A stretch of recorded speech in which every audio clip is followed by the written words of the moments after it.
Magandang gabi sa inyo mga kamisteryo. Ngayong gabi, dalawang kwento ang ibabahagi natin. Parehong hindi basta multo, kundi mga presensyang marunong gumaya at marunong umapit.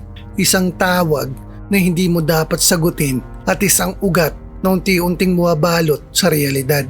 Handa ka na bang makinig? Dahil anumang oras ay maaaring may tumawag sa pangalan mo. Kung bago ka lang sa channel ko, huwag mong kalimutang mag-iwan ng comment kung ano ang ginagawa mo ngayon habang nakikinig. Huwag mo rin kakalimutang mag-subscribe, mag-like, at ibahagi ito sa mga katulad natin na mahilig sa mga ganitong kwento. Kung handa ka na, simulan na natin ang kwentuhan. Magandang araw po sa inyo, Sir Misteryo, at sa lahat ng mga kamisteryo.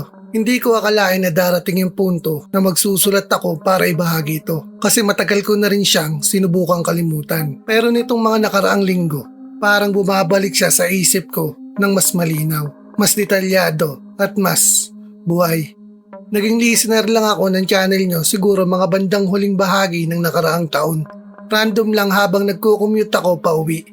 Pero simula noon, parang may nagbukas na bahagi ng utak ko na matagal ko nang pinipigilang alalahanin. Ako nga po pala si Gerard, 29 anyos, taga Pasig po ako. Nagtatrabaho ako noon sa isang government agency sa Ortigas. Sa isang sobrang lumang building na kahit kami mismo, alam naming hindi napasado sa standards. Yung tipong kapag may malakas na lindol, alam mong hindi ka na makakababa. Hindi naman kami paranoid, pero may ganong awareness lagi. Nangyari to, mga 2 taon na ang nakakalipas, Sir Misteryo. Flexi time kami sa office, kaya sanay ako pumasok ng maaga. Mga 7 a.m. Ayoko kasi ng traffic pa uwi, kaya sinusulit ko yung oras. Pero may isang araw, sobrang gaan ng biyahe ko, halos walang sasakyan. Pagdating ko sa building, mga bandang 6 a.m. pa lang, madilim pa sa loob, kahit may ilaw na bukas sa hallway. Tahimik. Yung klase ng katahimikan na parang masyadong malinis. Parang walang gumagalaw kahit hangin. Pagdating ko sa floor namin, andun na yung isang kawork ko na matagal na sa opisina. Siya lang yung tao doon. Wala kaming usapan na mahaba, pero sinabihan niya kung pwede pa akong magpahinga kung gusto ko. Basta, wag lang sa mismong cubicle ko. May isang room sa loob ng floor namin, dating storage o kung anuman. Pero ginawa na lang siyang parang extra office space. Doon ako pinahiga.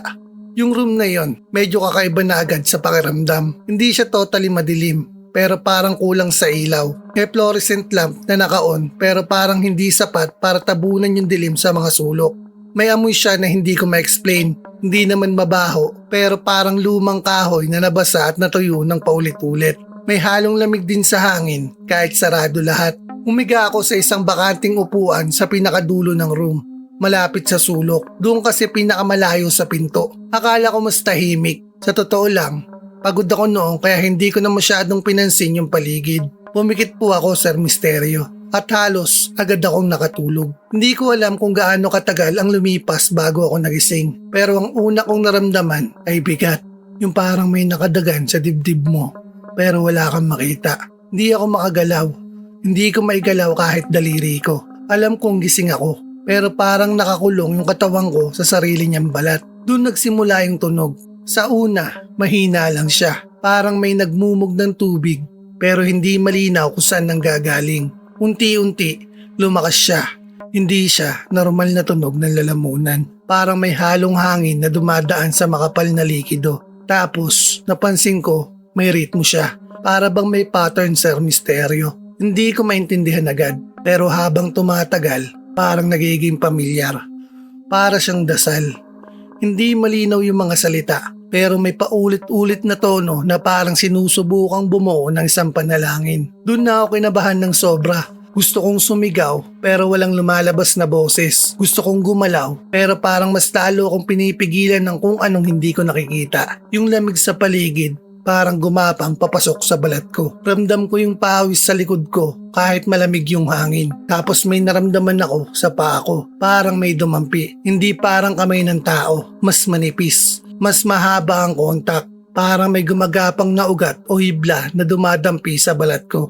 paakyat ng dahan-dahan. Hindi ko siya makita pero ramdam ko yung direksyon niya. Paakyat mula sa paa ko, papunta sa binti hanggang sa hita. Doon ko napansin yung isa pang bagay, yung tunog ng parang dasal, hindi lang pala basta naririnig. Parang galing siya sa loob ng ulo ko. Parang may nagsasalita sa loob ng tenga ko. Pero hindi ko marinig ng buo. At habang tumatagal, parang mas dumadami yung boses. Hindi na siya iisa. Parang may chorus ng mga bulong na sabay-sabay sinusubukang magsalita. Pero walang malinaw na ibig sabihin kung ano ang sinasabi nito. Sa sobrang takot ko, pilit kong ginagalaw yung kamay ko. Hindi ko alam kung gaano katagal bago ako nakapag-react. Pero may isang moment na parang biglang may naputol. Parang may puwersa na bumitaw sa katawan ko. Bigla akong nakagalaw. Napaupo ako agad, hingal na hingal. Parang bagong ahon sa tubig. Ramdam ko yung pagkatuyo ng lalamunan ko. Parang may nalunok akong alikabok. Hindi ako sumigaw. Hindi ako gumalaw agad. Nakaupo lang ako, nakatitig sa sahig. Pinipilit intindihin kung ano ba talaga yung nangyari sa akin. Tahimik ulit yung room. Walang tunog, walang kakaiba. Pero may isang bagay na hindi ko makakalimutan. Yung sahig, yung parte kung saan ako nakahiga, may manipis na guhit. Parang bitak sa kahoy. Pero hindi siya straight. Paikot siya. Parang ugat na kumakalat. At hindi ko maalala kung nandun na ba yun bago ako matulog. Binaliwala ko muna. Lumabas ako ng room, nagkape at pinilit kong maging normal yung araw ko. Pero hindi natapos doon. Nung kinuwento ko sa kaibigan ko sa office, pumalat siya sa ibang departments. May isang matagal ng empleyado ang lumapit sa akin at sinabi niya na hindi daw bago yung ganong experience sa room na yun. May mga nakakita raw doon na mga anino na hindi agad nawawala. Yung tipong sa peripheral vision mo may tao pero pag tinignan mo ng direkta wala na. May mga nakakarinig din daw ng yapak kahit walang tao lalo na sa madaling araw. Pag konti pa lang ang tao sa floor at yung pinaka nakakatakot may mga pagkakataon daw na may nakikitang parang kapareho ng ibang empleyado pero hindi nagsasalita at hindi gumagalaw ng normal. Simula noon hindi na ako natulog sa room na yon pero kahit tumiwas ako parang hindi ako iniwan nung pakiramdam. May mga araw na habang nagtatype ako sa desk ko, nararamdaman ko yung lamig na galing sa paa ko, paakyat. Parang may dumadaan ulit na hindi ko makita. Minsan, habang nakatingin ako sa monitor, may makikita akong anino sa gilid.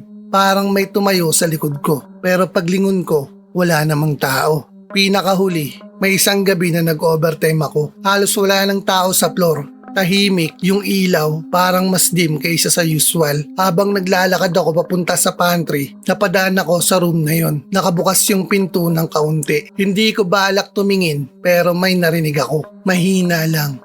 Parang yung parehong tunog na narinig ko noon. Parang may nagmumumog. Hindi ako pumasok, hindi ako lumapit. Pero sa pagkakatayo ko sa labas ng pinto, may nakita ako sa sahig. Yung mga bitak, hindi na sila iisa. Parang mas dumami, mas kumalat. At yung pattern, hindi na random. Parang may sinusundan silang direksyon. Parang lahat sila papunta sa gitna ng room. At sa gitna, may mas madilim na parte ng sahig. Parang basa. Hindi ko na hinintay na may mangyari pa. Umalis na ako kaagad. Simula noon, nag-request ako ng transfer. Hindi ko na kayang pumasok doon araw-araw nang may ganong pakiramdam. Hanggang ngayon, may mga gabi na nagigising ako nang hindi makagalaw. At minsan, naririnig ko ulit yung tunog. Hindi na kasing lakas, pero sapat para maalala ko kung ano yung pakiramdam. Hindi ko alam kung imagination ko lang ba lahat yun o may mas malalim na dahilan kung bakit ganon yung lugar na yun. Pero isang bagay ang sigurado ako. Hindi lahat ng nakikita natin sa opisina ay tao lang. Minsan, may mga bagay na tahimik lang na kumakapit. Dahan-dahan, hanggang sa hindi mo na sila matanggal. Maraming salamat po sa inyo, Sir Misteryo, at sa mga kamisteryo na naglaan ng oras para basahin o pakinggan ito. Sana kahit papano, maibsan yung bigat na matagal ko nang dinadala. Kung sakaling mapili man ito, malaking bagay na sa akin yun. Ingat po kayo palagi, Sir Misteryo, at sa inyo na rin pong mga nakikinig. Magandang araw po sa inyo, Sir Misteryo, at sa lahat ng mga nakikinig sa channel mo. Hindi ko alam kung paano ko sisimulan to nang hindi ako kinikilabutan habang nagtatype. Pero sana kayanin ko hanggang dulo. Naging listener niyo po ako nitong buwan lang po. Random lang talaga. Nakita ko lang habang nagbabrowse ako isang gabi. Simula noon, naging routine ko na pakinggan ang mga kwento ninyo bago matulog. Kaya napagpasyahan ko po na ibahagi ang sarili kong kwento. Ako nga po pala si Jordan, 27 anyos, taga-Kalamba po ako, Sir Misterio. Ngayon lang ako naglakas loob magsulat kasi hanggang ngayon, dala ko pa rin yung pakiramdam na parang may naiwan sa akin mula sa mga nangyari noong 2021. Panahon na bagong regular pa lang ako sa DepEd. Na-assign ako sa isang school na halos 24 kilometers ang layo mula sa city proper. Hindi siya liblib na totally isolated, pero yung paligid niya, iba. Palayan sa magkabilang side ng kalsada, tapos sa likod ng school, puro kahoy at parang maliliit na gubat. Kapag tanghali, maliwanag naman. Pero pag hapon na, mabilis dumilim. Yung hangin din po doon, Sir Misterio, parang mas malamig kaysa normal. Kahit tirik na tirik po ang araw. Yung admin office po namin, Sir Misterio, iisang malaking kwarto lang na may divider sa loob para sa principal. Sa labas naman, may maliit na dining area kung saan kami kumakain tuwing lunch break. Simple lang ang lahat, tahimik. Minsan, sobrang tahimik na parang may mali. Minsan, sobrang tahimik na parang may mali. Una kong napansin yung kakaiba, ilang linggo pa lang ako doon. Isang tanghali, kakatapos lang namin kumain ng utility namin. Pumasok na yung principal sa office niya. Habang kami naman, lumabas saglit sa hallway para magpahinga. Walang ibang tao, walang estudyante dahil pandemic pa noon, sarado ang klase. Habang nag-uusap kami, bigla kaming parehong napatingin sa pinto ng office. Pareho naming narinig boses ng principal, malinaw, parang normal lang na pagtawag. Pareho kaming tinawag sa mga pangalan namin. Hindi sabay, pero magkasunod.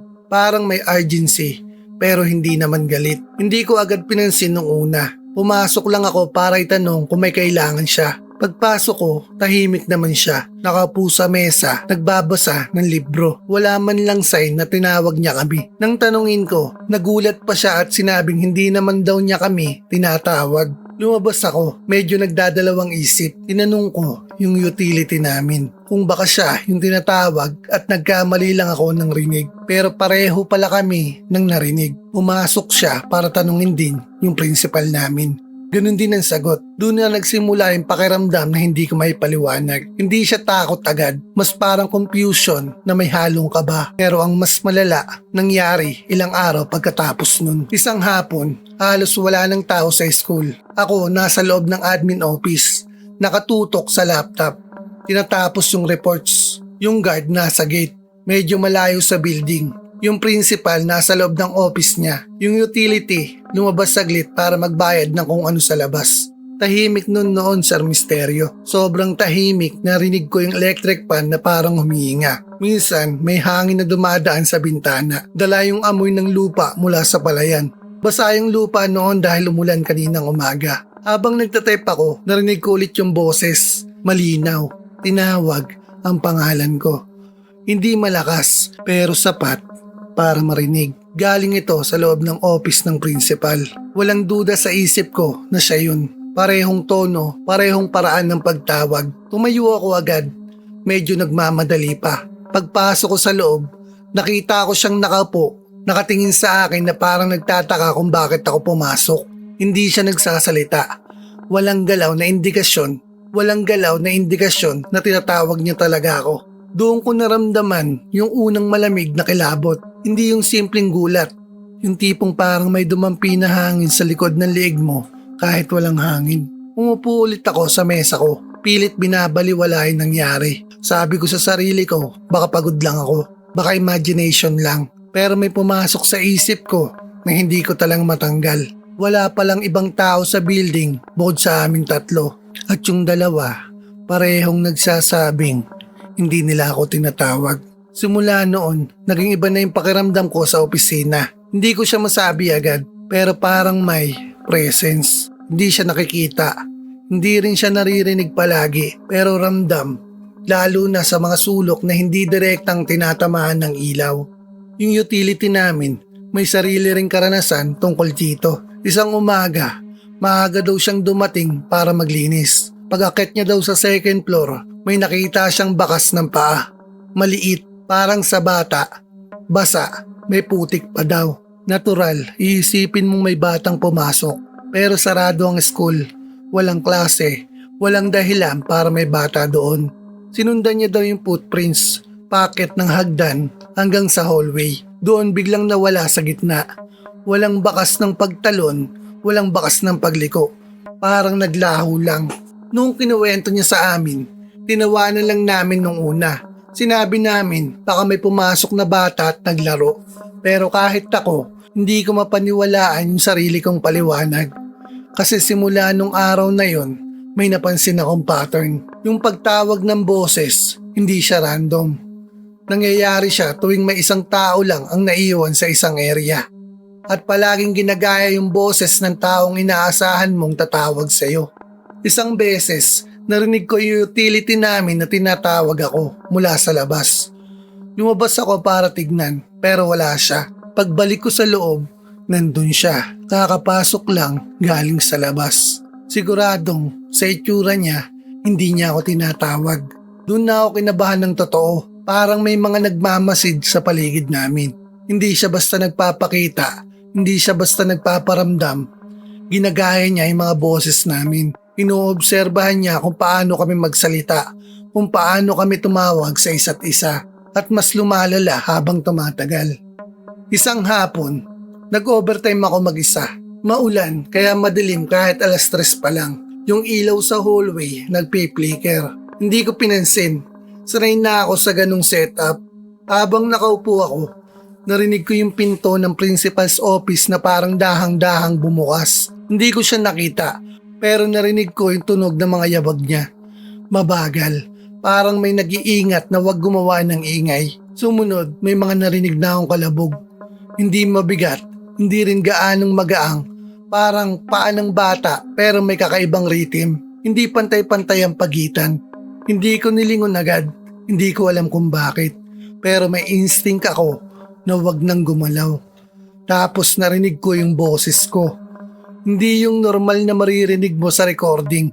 Mas malapit, mas malinaw.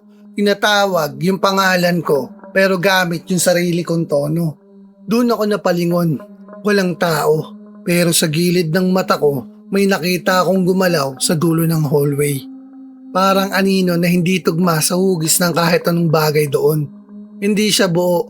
Parang binubuo at binabasag ng dilim. Hindi ko siya tinitignan ng diretso. Pero ramdam ko na nakatingin siya sa akin. At yung pakiramdam parang may gusto siyang ipagawa sa akin.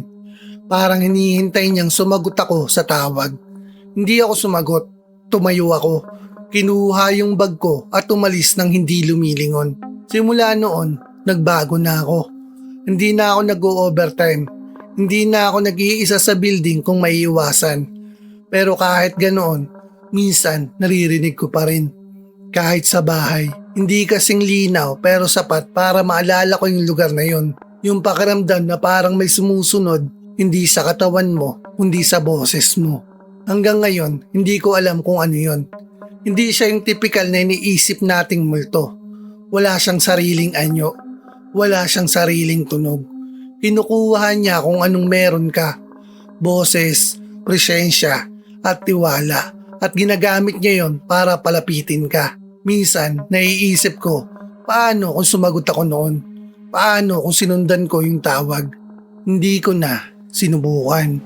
Hanggang ngayon, pag may tumatawag sa akin na pamilyar ang boses pero hindi ko nakikita kung saan nanggagaling, hindi ako agad lumilingon kasi may mga tawag pala na hindi para sagutin. Maraming salamat po sa inyo, Sir Misteryo, at sa lahat ng mga kamisteryo na patuloy na nakikinig at sumusuporta sa channel mo. Hindi ko akalain na may babahagi ko to.